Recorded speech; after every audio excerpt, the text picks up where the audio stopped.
Hello everyone, how's it going?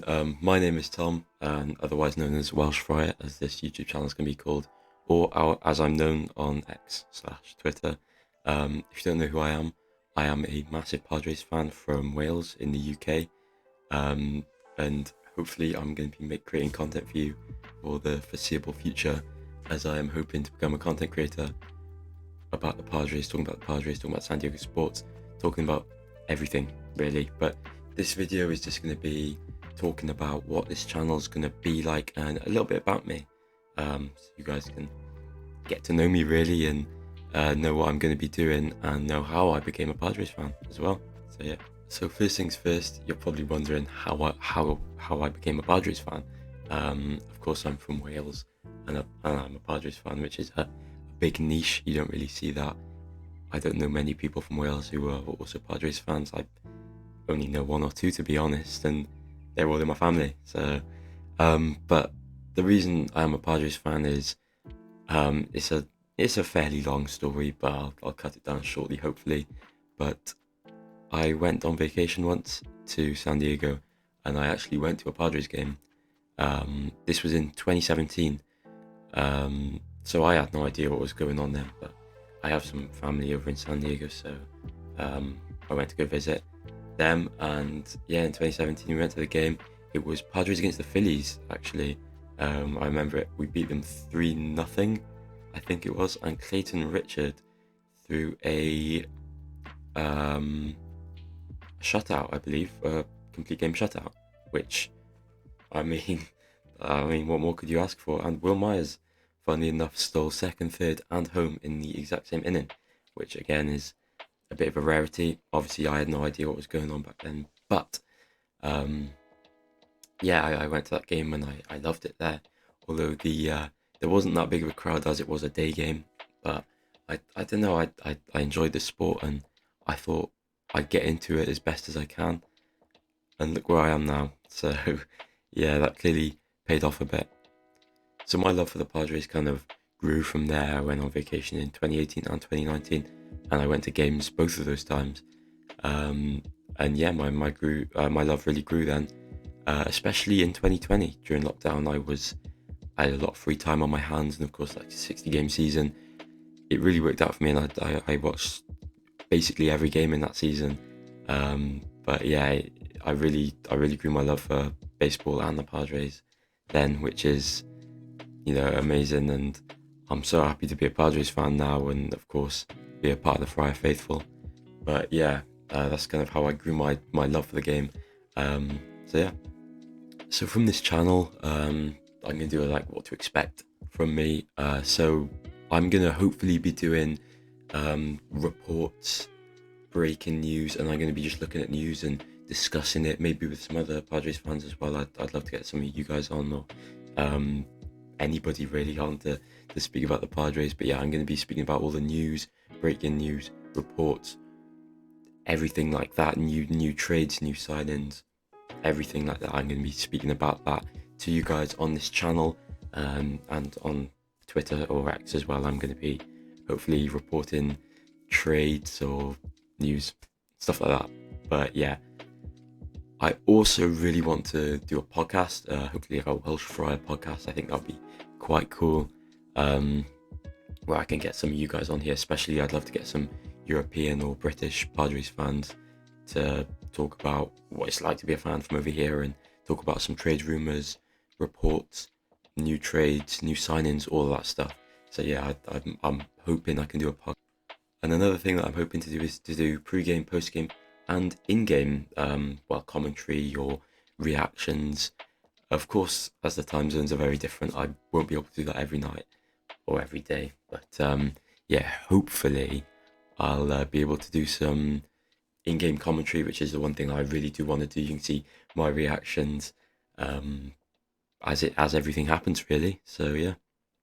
So to get to know me a bit better, I asked people on X or Twitter to give me some questions about me, about how I'm a Padres fan, about my trip that's upcoming to San Diego in September. But yeah, here are some of the questions that I was given. So this one's from Al Scott said, I'd love to hear how you stay committed to following the team, even with the weird time difference. And to be honest, it's tough. It's very tough. Obviously, you can see games at 3 a.m., which is horrible to stay up for. But I really do adjust. Obviously, I can't watch every game. I don't think anyone can watch every game. But yeah, I can't watch every game. But for the late ones that I do really want to watch, I need to adjust myself, adjust my sleeping patterns really. And yeah, so for example, I'll go to bed at say 7 p.m. and then I'll wake up at 3 a.m., watch the game and just stay up from that. But it's obviously, yeah, it's hard and you get very tired from it. It is a struggle, but I've kept it going. I've kept my love for the Padres going, so something's clearly working. So this question is from Blake Schnell, who is also a Padres fan based in Europe. He says, who's been your favourite player so far, most anticipated prospect, biggest whiff in terms of talent? So my favourite player out of Padres is Will Myers. It's just due to he was the first ever player that I got to know and the first ever player that I actually met in San Diego. And I've always had a soft spot for Mr. Will Myers. I'd love to see him get re-signed, although he's not the best player in the world. He really is something in the clubhouse. So yeah, I've really loved him. But most anticipated prospect, for me at the moment, it would have to be Ethan Salas. He is something else. He's younger than me. He's 17 years old now, and it's just crazy how good he is and how quickly he's probably going to rise up to MLB. But I'm so excited to watch him in action. But yeah, I'd say he's pretty highly anticipated at the moment. And biggest whiff in terms of talent, as I haven't been a fan of the Padres for that long, I couldn't really tell you, to be honest. There are some guys who I've thought, they could have done a lot better. For example, I feel like Luis Campusano, apart from 2023, I feel like he didn't really, injuries kind of struck him and put him in a bad position for 2020, 2021 and 2022.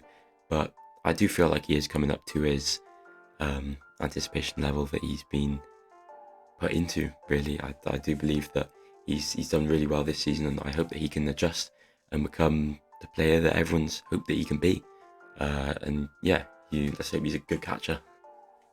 So Pep the Hooligan says, what's my favourite part of San Diego? Which is a great question. Obviously, first would be Petco Park. I love the stadium. Best in Major League Baseball, 100%. It's a stunning stadium. I love it so much. Everything about it. The Gallagher Square.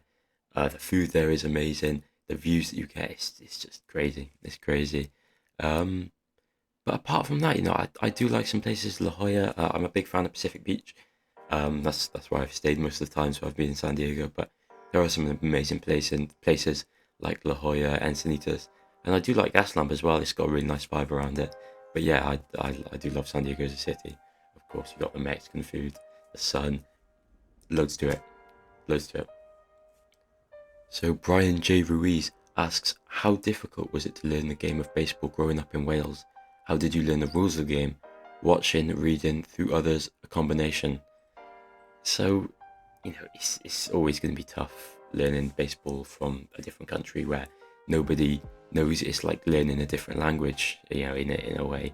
But it all led down to watching as many games as I could, looking at a bit YouTube videos from people like John Boy, guys like that, just kind of explaining baseball, and looking at fan pages as well on Instagram or Twitter or whatever, and just seeing what they have to say and seeing their opinions of the sport and baseball as a whole. But yeah, that's how I kind of learned, mainly just watching games, really, watching as many as I could, watching them the whole way through. It is tough, and there's still stuff I don't know about the sport.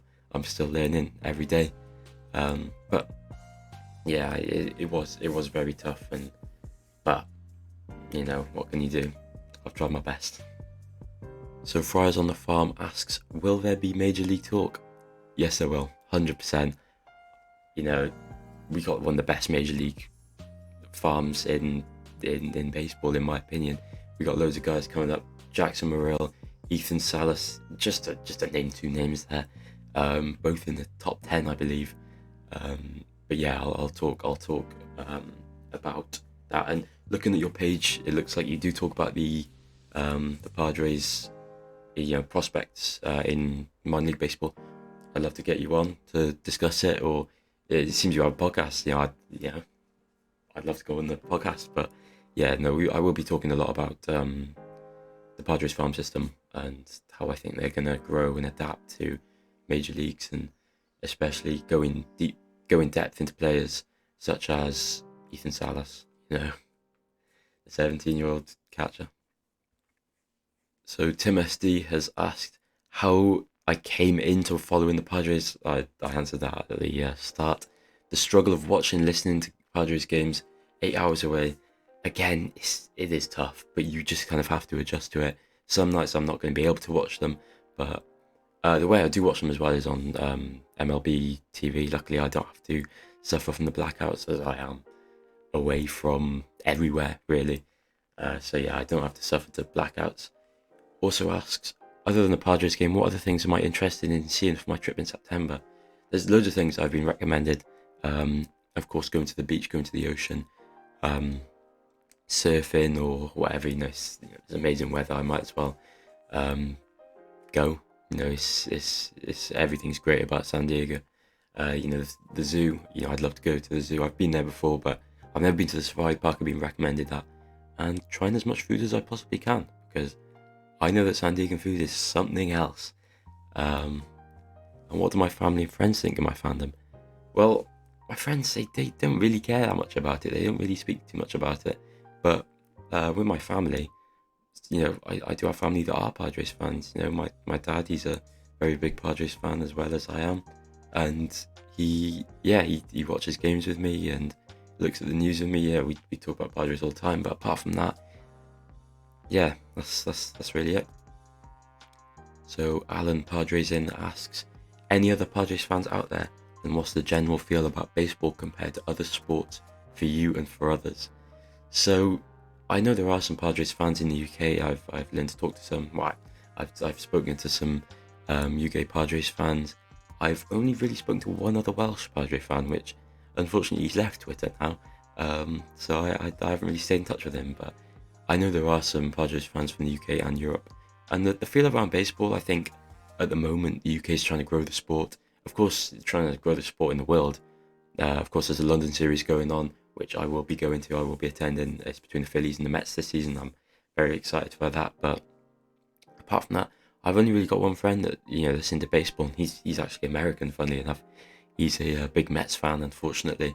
But yeah, it's quite a small concept in the UK at the moment. But of course, I think we're trying to grow it. By us, I mean the MLB UK community and MLB as a whole.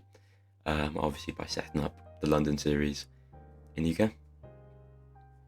So DJ Blount 25, I believe, I hope I'm saying that right, asks, of all fan bases in the world, it's very possible that rooting for SD teams is the most painful. That is very true.